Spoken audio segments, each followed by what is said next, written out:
নমস্কার বন্ধুরা, যে এটা আমার টগর গাছ।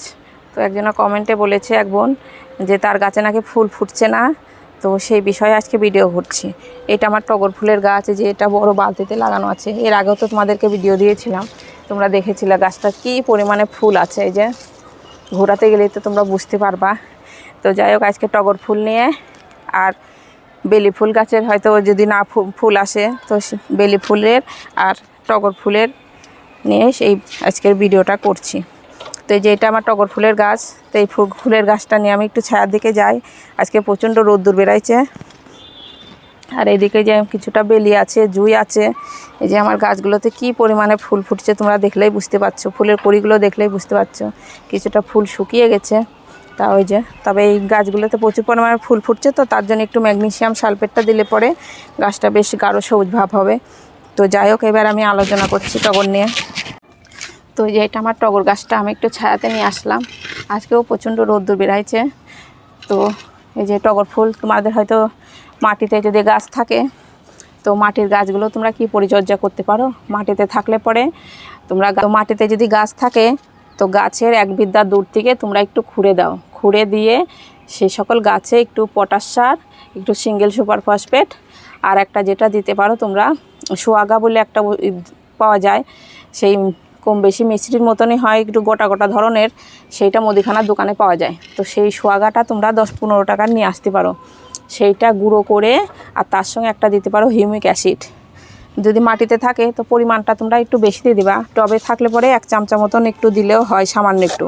আর মাটিতে যদি থাকে তোমাদের গাছগুলো, তাহলে কি করতে পারো, এই যে 4 চামচার 1 চামচা মতন, এই যে 1 চামচা মতন ভর্তি করে নিয়ে 1 লিটার জল করলে তো হরব হবে না, সেটা দিতে পারো তোমরা বালতিতে। হয়তো অনেকটাই জল লাগবে, মাটিতে থাকলে তো জলের পরিমাণটা বেশি লাগে।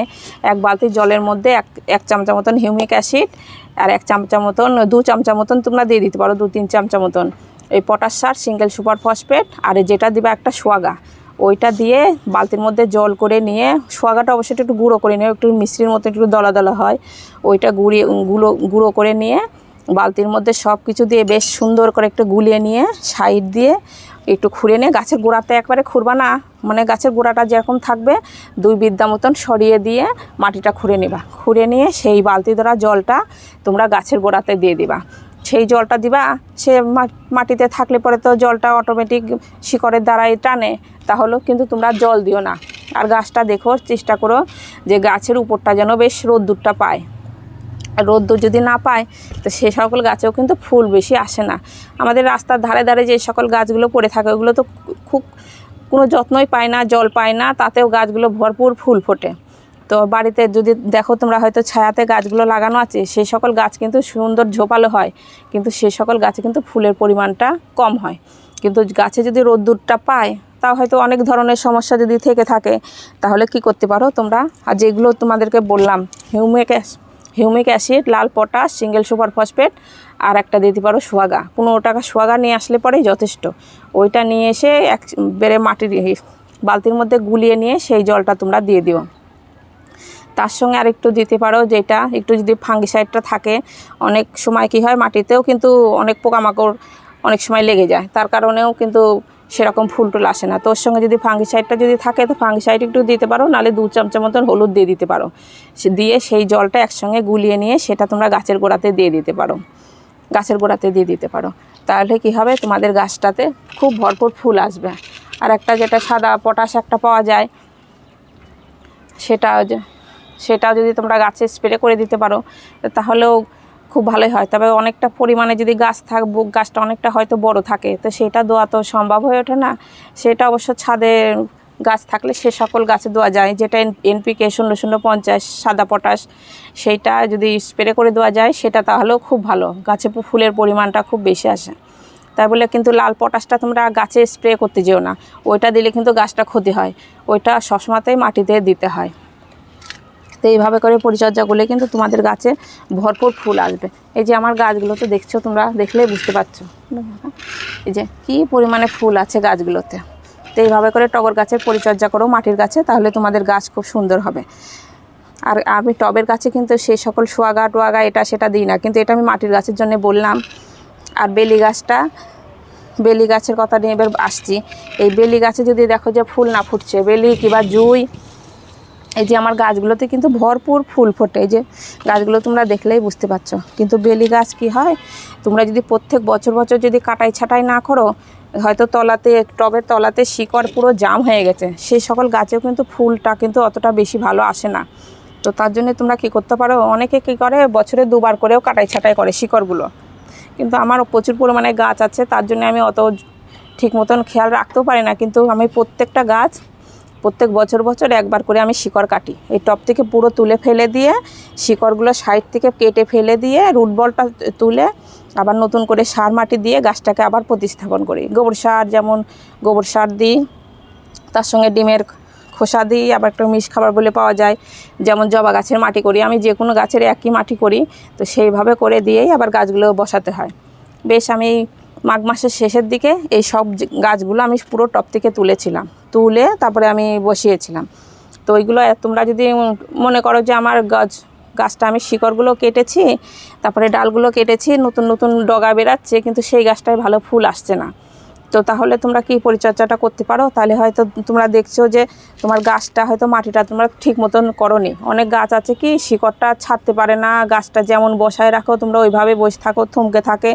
তাহলে কি করে তোমরা সেই গাছগুলোর মাটিটা হয়তো খুঁড়ে দাও।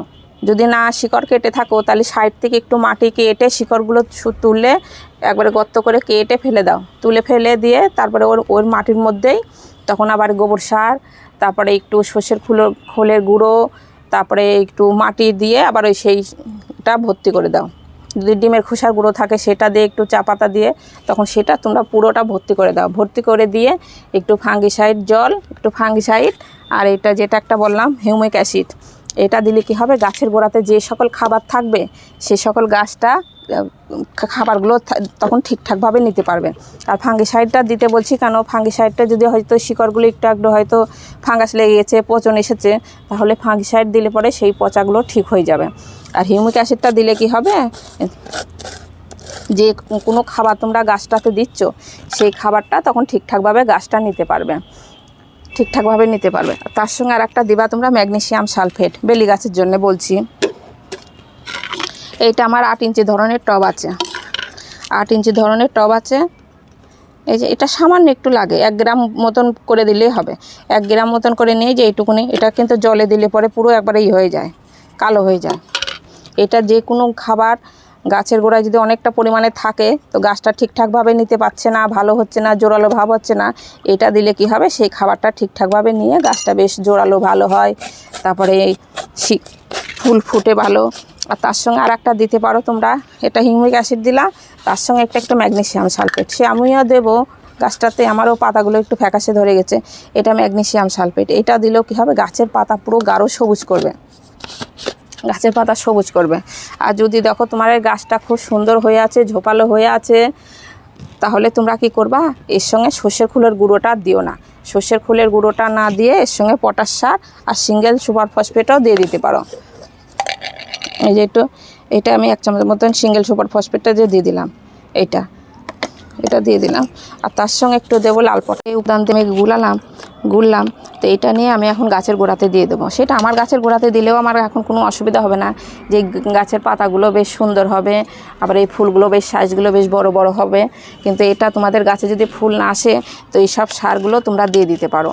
তবে অবশ্যই যদি তোমাদের গাছের শিকড়গুলো যদি টবে হয়তো পুরো জাম হয়ে থাকে, সে সকল গাছগুলো শিকড়গুলো কেটে তুলে ফেলে দিয়ে নতুন করে আবার সার মাটি দিয়ে ভর্তি করে গোবর সারটা দিলে অবশ্যই পুরোনোটা দিও, একবার কালো কুটকুটে, সেটা দিলে তারপরে এই সব খাবার দিলে তাহলে তোমাদের গাছটা খাবারটা ঠিকঠাকভাবে নিতে পারো। উল্টে করে এইভাবে করে দেখবা তোমরা, যদি দেখো টবের তলা দিয়ে পুরো শিকড়ে একবার চলে এসেছে, জাম হয়ে গেছে, তাহলে তোমরা বুঝতে পারবা যে হ্যাঁ তোমাদের টবে শিকড়ের পরিমাণটা বেশি হয়ে গেছে, তার জন্য গাছটার খাবারটা ঠিকঠাকভাবে নিতে পারছে না। অতিরিক্ত শিকড় হয়ে গেলে পরে সেই সকল গাছ না ফুল টুল বেশি আসে না। তো সেটা তোমরা শিকড়টা কেটে ফেলে দাও। হয়তো তোমরা শিকড়টা যেদিনকে কাটছো সেদিনকে ভরপুর বৃষ্টি হচ্ছে, তো বৃষ্টির দিকে তখন তোমরা কী করো, গাছটা একটু অন্য জায়গায় নিয়ে রাখো। শিকড় কাটার পর যদি অতিরিক্ত বৃষ্টি পড়ে, সেই সময় কি হয়, টবের সেই শিকড়গুলো না পচে যাওয়ার ভয় থাকে। ওই জন্য এই সময়টা শিকড় যে কোনো গাছের না কাটাই ভালো। তবে যে কোনো গাছ দেখছো তোমাদের খুবই অসুবিধা হচ্ছে, ফুল ফুটার টাইমটা পার হয়ে যাচ্ছে তবু তোমাদের ফুল ফুটছে না, তখন তোমরা এইসব কাজগুলো করতে পারো। এই শিকড়গুলো কাটতে হয়। জবা গাছ, টগর গাছ, বেলি গাছ ওই পৌষ মাসের শেষে প্রত্যেক বছর একবার করে কেটে দিও। পৌষ মাস, মাঘ মাস, পৌষ মাসে না, ওই মাঘ মাস কিংবা ফাল্গুন মাসের দিকে যদি কাটাই ছাঁটাই করো তাহলে তোমাদের গাছটা পুরো গাছ সারা গরমকাল বর্ষাকাল জুড়ে ভরপুর ফুল আসবে। এই যে এই সকল গাছগুলো কিন্তু আমি প্রত্যেক বছর একবার করে আমি কাটাই ছাঁটাই করি। তবে এই বছর যদি আমার কাছে বড় টব থাকতো, যদি আমি বড় টবে আরও দিতাম। এই যে এদিকে বেলি ফুলের গাছটা আছে, তোমরা দেখলেই বুঝতে পারছো এই যে কী পরিমাণে ফুল ফুটেছে, তোমরা নিজেরাই দেখলে বুঝতে পারবে। এই যে তবে ফুলের সাইজটা একটু ছোট আছে, খাবারটা একটু কম আছে, কিন্তু গাছে কিন্তু ফুলের পরিমাণটা কম না। এই যে গাছটা যেমন ঝোপালো হয়েছে, ফুলটাও কত সুন্দর হয়েছে। তো এইভাবে করে তোমরা পরিচর্যাটা করো। যদি কাটাই ছাঁটাই করো তো একটু শেডের তলায় কিংবা সিঁড়িঘরের তলায়, যেখানে ডাইরেক্ট রোদ্দুরটা পাবে না, আবার ভরপুর বৃষ্টি পড়বে না, সেই সময় তোমরা শিকড়টা কেটে আমি যে সব সারগুলো এখন দেওয়া দেখালাম এই সব সারগুলো দিয়ে তোমরা গাছের গোড়ায় দিয়ে দাও। আর হিউমিক অ্যাসিডটা দিলে কী হবে, যে কোনো খাবারটা থাকবে আর তার সঙ্গে অবশ্যই একটু ফাঙ্গিসাইডটা দিয়ে দেবো। কাটার পরে একটু ফাঙ্গিসাইডটা দিলে পরে সেই পচে যাওয়ার একটা ভয় থাকে না, গোড়ায় পচে যাওয়ার ভয় থাকে না। তো এইগুলো দিলে কিন্তু তোমাদের বেলি গাছটা খুব সুন্দর একবারে ঝোপালো হয়ে যাবে, আর ফুলের পরিমাণটাও বেশি হবে। বেলি বলো, জুঁই বলো, তো এইভাবে করে পরিচর্যা করো। আর তোমাদের গাছগুলো অবশ্যই যেখানে থাকে একটু রোদ্দুরের জায়গায় রেখো। রোদ্দুরের জায়গায় রাখলেও কিন্তু গাছগুলো খুব সুন্দর বাড়বে। তো ভিডিওটা এখানে শেষ করছি। নমস্কার।